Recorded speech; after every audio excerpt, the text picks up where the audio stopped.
The architects of a dystopian age, the Covenant of the Enlightened, willed their formidable intellects to sweep aside those who stand in the way of science and progress. These masters of technology covet knowledge above all things and believe that it is the only way you can steer humanity on a path to enlightenment. Whether with monstrous fusions of man and machine, or with terrifying and wondrous war machines, the Covenant of the Enlightened take every opportunity to demonstrate their technological supremacy.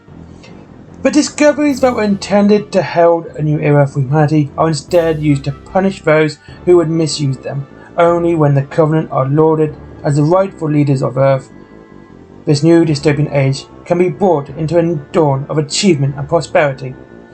Assessment by Agent Kingston for the director's eyes only. Director Lincoln, it is human nature for like-minded individuals to seek each other out, to form deep and lasting bonds, and to establish communities and societies in a world that seems often bent on keeping each person isolated and alone. As you may already be aware, one of the oldest societies in Europe is La Société des Amis du Nouveau Éclaircissement. Founded in Vienna in the early 16th century, the Amis, as they called themselves, were scientists, philosophers, and free thinkers who enjoyed an active, lively correspondence, sharing their desires, dreams, and scientific exploits through written letters and occasional symposia. Ahead of their time. Generally, to be invited to the Amis, a man or woman must have proven themselves through extraordinary accomplishments with extensive peer-reviewed research or intellectual treatise. As such, most members were relatively advanced in years and rather set in their ways. By the early 19th century, most of humanity's greatest minds were clandestine members. The influence of the Amis was felt throughout the world, although, of course, most people had never heard of them. Records show that by 1845, the scientist explorer Barnabas Drayens Sturgeon, a member of the Amis, had acquired extraterrestrial artifacts from the crater of Bimini. Sturgeon shared some of that extraterrestrial material with his associates, Eberhard Bunsen and Gustav Kirchhoff, who had recently set up a facility at the universities of Königsberg. At Sturgeon's encouragement, the pair studied the artifacts for almost a year before unlocking the principles of atomic energy. The potential of this breakthrough was clear to Sturgeon and other members of the Amis. This is an agent's note. Regrettably, service was not established at this point in history, for if it had been, I am certain that we would have monitored the activities of the Amis more closely. It is likely that enemy agents from the Alliance, Commonwealth and Imperium had intercepted vastly more of the Amis correspondence than our own limited network managed to. Tipped off by their spies, the Prussian Imperium had Bunsen and Kirchhoff arrested and claimed the material for their Teutonic night luminaries to study. This acquisition triggered a series of similar seizures all over the world. By agents from other governments, the Amis were plunged into crisis. Their apolitical nature was under threat, but a solution would present itself from an unexpected source. The expedition south. In the midst of his intellectual upheaval, the Barnabas Sturgeon was planning another extraordinary expedition. This time, his destination was Antarctica. The vast ice-bound wilderness at the foot of the world was theirs to be a genuine voyage of discovery rather than a conquest. The expedition was indeed to prove a theory shared by Sturgeon and a few other radical scientific minds that the waste of Antarctica was not empty and desolate. Instead, they concealed treasures of incalculable value. Sturgeon had kept back a particularly curious artifact previously recovered at the Bimini crater, a compass pointing south instead of north. After his further tests along with his closest friend, the Greek physicist Leonidas Vassiliou, Sturgeon formed the belief that not only was the device pointing to a particular location in the south, but it was indicating something beneath the surface of Antarctica itself. Following the arrest of Bunsen and Kirchhoff, Sturgeon accelerated his plans, pulling together the resources needed to mount his expedition south. Despite great diversity, he still managed to secure patronage from certain valuable parties, notably Crown Prince Vladimir of the Russian Commonwealth. It was Vladimir who introduced Sturgeon to scientific polymath of extraordinary talent, Helsinki Markov. At first, he He was a priceless asset to the Sturgeon's cause, but later he was become a figure of infamy. Changing environment. The expedition made landfall in Antarctica in 1849 after a long journey fraught with difficulties. However, to the surprise of everyone, not least Sturgeon and his friends, they soon made what appeared to be the finding of great import. A series of reconnaissance flights were undertaken by Miranda Wells and her trusty modified Doncaster, the Eye of Reason. Her patrols inland revealed an extraordinary sight located deep inside the desolate Antarctic interior. A wide chasm-like trench, many miles long and almost a mile wide, was revealed. Shimmering knolls, spires of impossibly polished metal, and vast glowing masses of blue-green crystalline rock spread out like starfish across the ice. The landscape around the site was different from what had been originally expected, though most of the landscape was, as anticipated, frozen tundra. There were valleys and mountains that held starkly differing climates, flora and fauna. Though Sturgeon had paid handsomely for the service of Maximilian Schneider and his mercenaries to protect the expedition, it remained a journey of great hardship to navigate to this incredible site overland.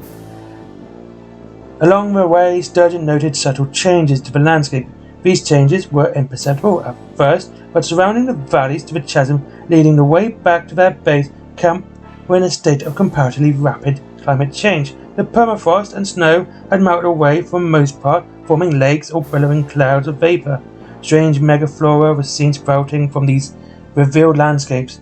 Though there were occasional attacks of large beasts and birds to contend with, the expedition was frequently saw ever more exotic and otherworldly jungle plants and vegetation. Losing more than half their original expedition along the way, it took over a year to finally reach the trench. When they arrived, what they had found was more astonishing than the initial reconnaissance had suggested. Buried amongst the eerie crystalline agglomerations and twisted metal spires sunken into the earth and rock was a strange doorway. Beyond it lay what would truly become a discovery of earth-shaking proportions, the mysterious Antarctican vault. The vault, once they stepped through the doorway, Sturgeon, Vassalou, and their retinue vanished beneath the Antarctic landscape for several days. A series of earth tremors heralded their return, and they were changed profoundly by what they had seen. Agents note, despite several high-ranking members of the Enlightened defecting to the Union, we still have no clear picture of what lies within the vault. I would concur with General Grant's assertion that a military campaign to Antarctica is the most expeditious means of obtaining its secrets of the vault for the Union. More excited and animated when he had ever been, Sturgeon was still as shrewd as he was brilliant.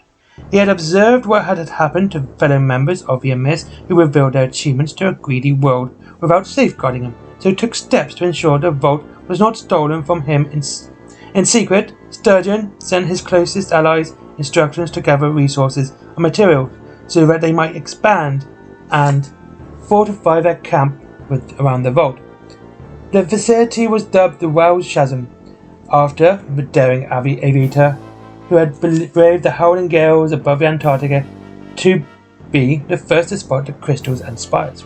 Sturgeon, Maxoff, Vassalou, and the others would embark upon several further journeys into the vault, inside the inhuman megastructure, and virtually everything they found was beyond their ability to comprehend. The excursions were not without their own inherent dangers, as small parties would become lost in the vault's labyrinthine corridors and alien architecture.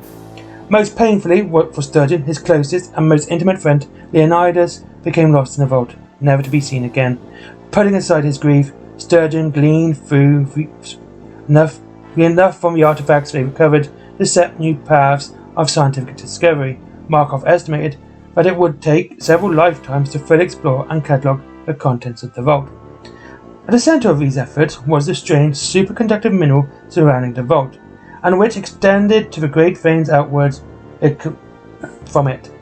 Codified as element 270, and later named Sturgeonium in honour of Sturgeon himself, the properties of this material would ultimately allow for accelerated exploration of existing fields of its scientific undertakings. The minerals would be harvested and shipments sent from Wells Chasm to the original landing site on the Antarctic coast. This harbour camp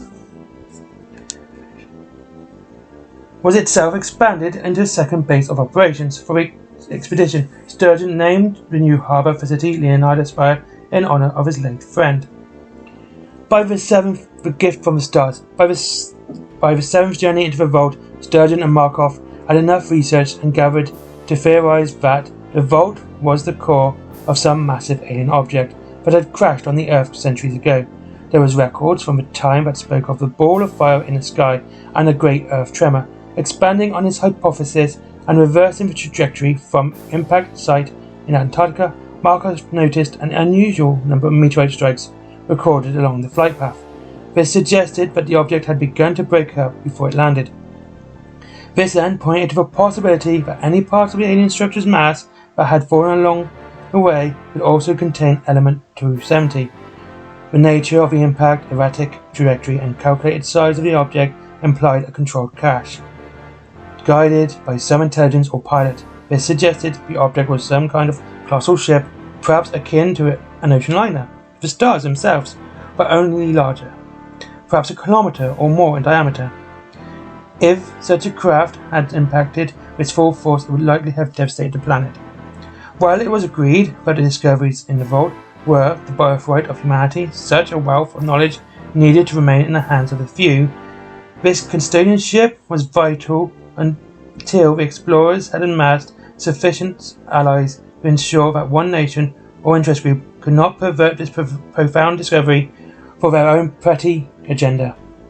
The Amiss was nothing more than a correspondence group, and with now helpless they had been to save Bunsen and Kirchhoff, something more was needed to safeguard the vault, and the new age of science it would unleash, leaving Markov and several others behind to continue the work. Sturgeon returned to Europe to create the organisation he needed.